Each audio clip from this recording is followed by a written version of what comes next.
নজর রাখবো পরবর্তী সংবাদে। সিকিম নিয়ে আমরা কথা বলছিলাম কিছুক্ষণ আগেই, আবহাওয়ার দিকে নজর ছিল, এবার আবারও সেদিকেই আমরা তাকাবো, যেখানে সিকিমে এক প্রকার ধসের কারণে 6 জনের মৃত্যু হয়েছে বলে খবর। এখনো পর্যন্ত আটকে রয়েছে সিংহভাগ পর্যটক। মৃত পরিবারগুলিকে ইতিমধ্যেই আর্থিক সহায়তার ঘোষণা করেছে সিকিম প্রশাসন। আজও ধসের কারণে উদ্ধার করা যায়নি পর্যটকদের। বন্যা পরিস্থিতির কারণে একেবারে অবনতি ঘটছে ক্রমশই সিকিমের উদ্ধার কার্য।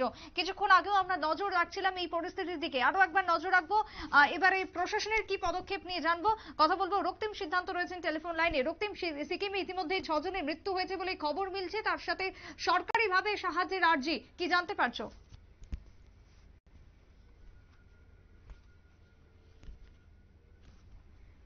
রক্তিম, আমাকে কি শোনা যায়? হ্যাঁ, শোনা যাচ্ছে। হ্যালো। হ্যাঁ, বলো।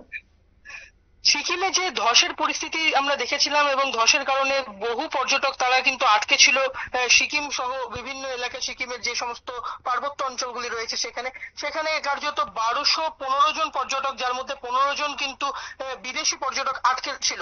এবং সেখান থেকে আমরা এখন যে খবরটি পাচ্ছি সেটা হচ্ছে যে সিকিমে এখনো পর্যন্ত শেষ পাওয়া খবর অনুযায়ী 6 জনের মৃত্যুর খবর কিন্তু আমরা পাচ্ছি।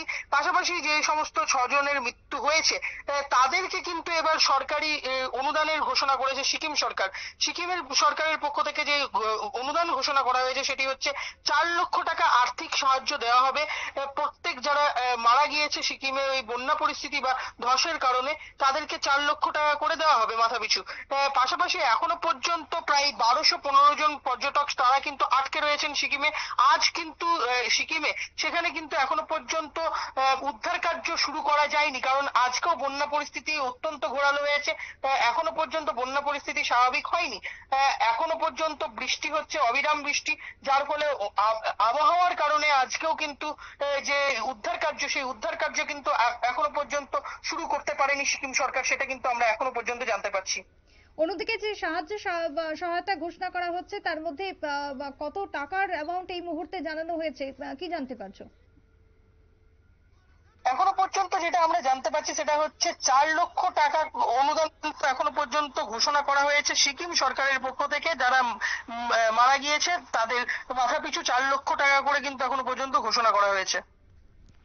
ধন্যবাদ রক্তিম তোমায়। কথা বলছিলাম এই মুহূর্তে সিকিমের পরিস্থিতি নিয়ে। তবে সিকিমের পাহাড়ের ধস, সেখানে মৃত্যু হয়েছে 6 জনের। 4 লক্ষ টাকা আর্থিক অনুদানের ঘোষণা করেছে সিকিম প্রশাসন। ছোট্ট একটা বিরতির পর ফিরে আসবো, সঙ্গে থাকুন।